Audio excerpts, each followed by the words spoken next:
Tiene la palabra la asambleísta Lexi Lord.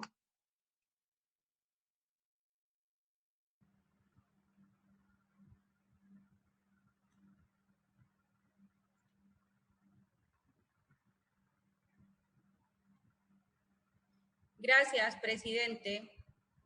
¿Se me escucha? Le escuchamos, asambleísta, por favor. Muchísimas gracias.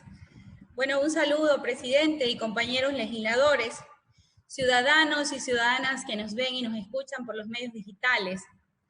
Mi solidaridad con los miles de estudiantes universitarios y sus maestros que hoy enfrentan y están viendo reducir sus posibilidades de realizar sus sueños para servir a la patria. Aquí seguimos de pie para hacer valer sus derechos, tranquilos. Duros momentos son los que enfrentan los ecuatorianos y sus familias. Mi solidaridad con todos los que han perdido algún familiar y comparto la indignación de muchos por todo lo que se pudo haber hecho y no se hizo.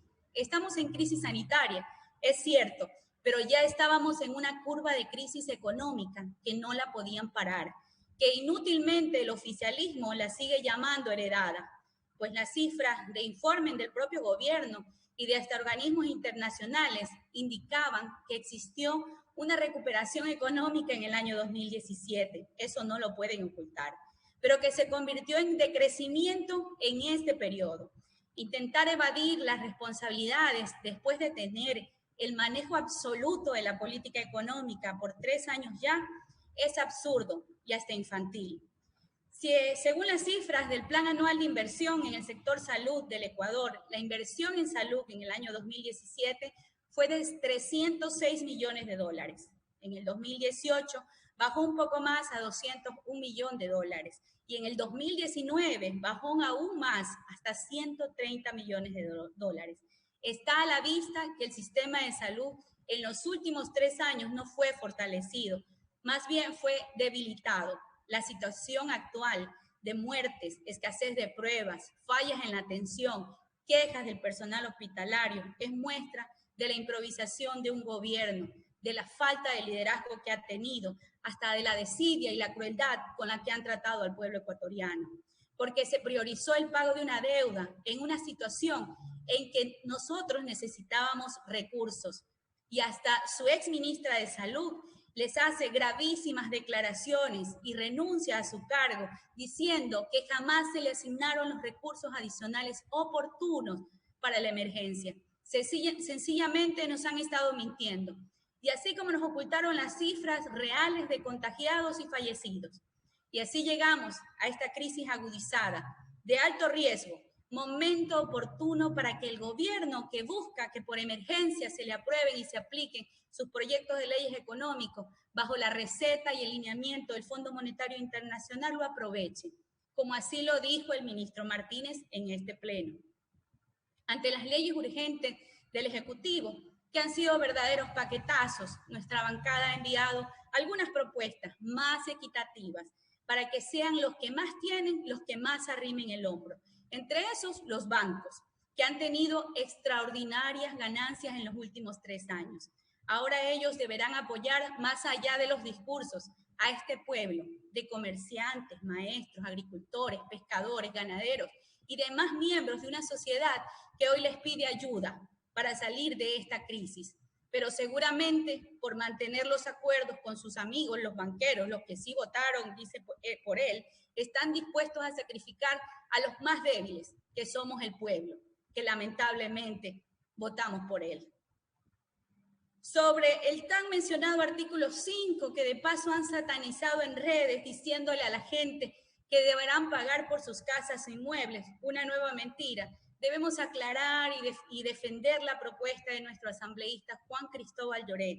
Lo que se propone es considerar una contribución sobre bienes inmuebles y derechos representativos en capitales existentes en el Ecuador, de propiedades en sociedades y paraísos fiscales u otras jurisdicciones en el exterior, de al menos el 2% de su avalúo catastral en el año 2020, sobre todos los bienes existentes en el Ecuador. Los ciudadanos comunes, como ustedes o como yo, no tenemos tales capitales o bienes, así que no debería preocuparnos esto.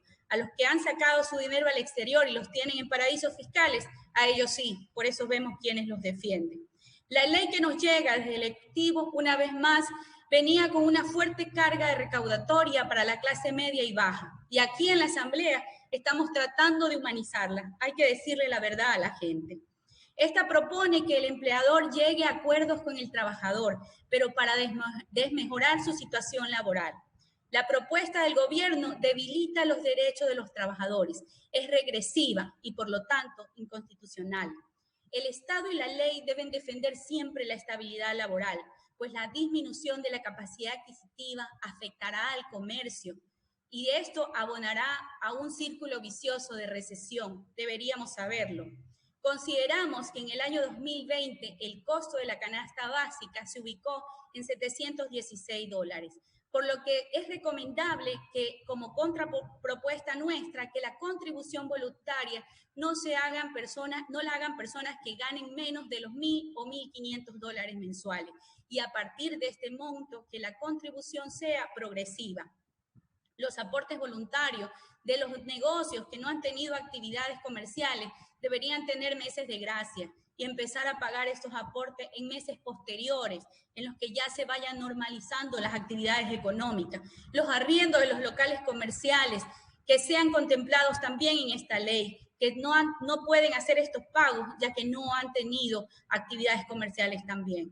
No hacerlo haría que esta ley violente el principio de progresividad, porque no es proporcional a la capacidad contributiva. Además, violenta el principio de la retroactividad y esto afecta a las pequeñas y medianas empresas que no han tenido actividad comercial ni ingresos durante esta cuarentena. Esperábamos soluciones reales y sensibles de parte del Ejecutivo, pero no ha sido el caso. Como mujer manabita, debo recordar lo que ya muchos han hecho en este pleno sobre el tema del terremoto de abril del 2016. Es verdad, fue una cosa terrible para Manabí y para Esmeralda también. Tuvimos en Manabí más de 670 muertos en un solo día, ruptura de varias carreteras, caídas parciales del sistema eléctrico, destrucción de infraestructura hospitalaria y escolar. Todo esto sucedió, como decimos los manabitas, de un solo golpe, en 50 segundos. Hubo alta afectación económica, sin duda, pero con ayuda del sector público y privado, liderado desde el gobierno anterior, se construyó y reconstruyeron viviendas, centros de salud, carreteras, mercados, escuelas, etc. Se logró encaminar la recuperación en un solo año de gestión. Y quien presidía el Comité de la Reconstrucción en ese momento, para alguien que lo quiso nombrar, era el vicepresidente legítimo, porque por ese votamos en las urnas, y hay que decirlo, Jorge Glass Espinel. Hay que aclarar que desde mayo del 2017, este gobierno es quien le debe responder a Manabí la continuación de la reconstrucción de su provincia.